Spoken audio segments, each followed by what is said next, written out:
Okay, so let's look at, so another thing that can happen, just say I'm on top, Matthew's facing this way. So we looked at this scenario where we're here. What's my goal is I'm going to walk my foot up, find his hip, start pushing with my elbow on his knee. He'll stop that. I want the underhook.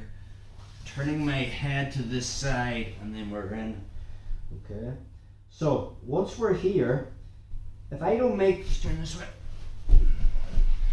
If I don't make the response of putting this foot in, okay, Matthew is gonna push on my knee and try and put me back in the guard, if that makes sense.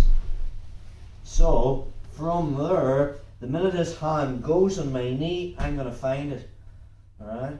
I do not want him pushing my knee back to bring his other leg in. So let's look at another route to go down. It does require two responses. One, Matthew pushing on my knee, and the second one, him raising his hip. But it just gives you another pathway to go down.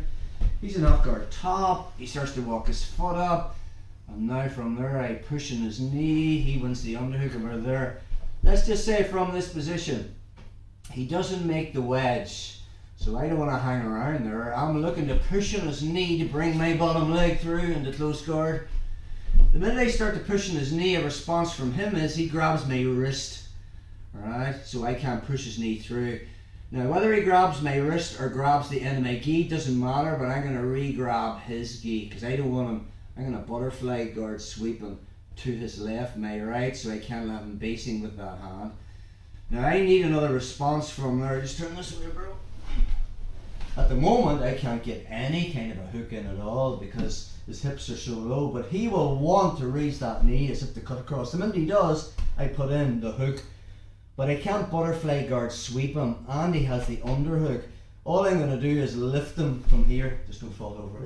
And from that position here, stay up. I'm going to re-swim for the underhook and bring my hook in there.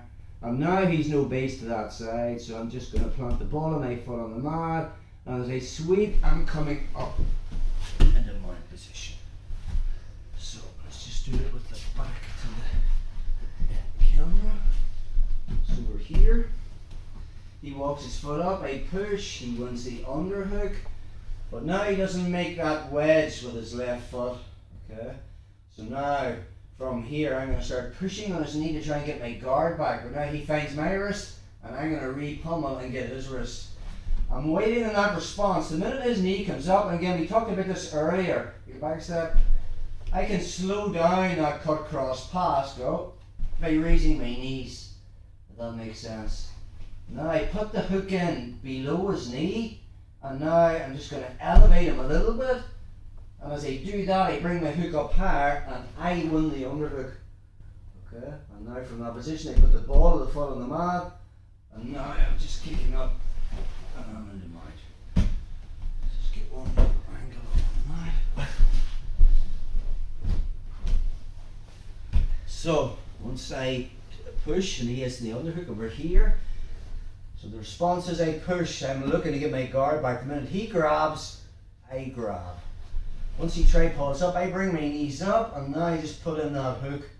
Now again, I can't sweep him because my hook's below his knee and I don't have an underhook, so I've no lever. So I'm just going to plant my foot on the mat and sort of elevate him up a little bit.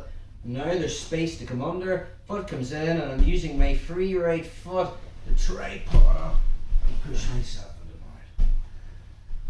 So that's the last in that sequence from half guard bottom.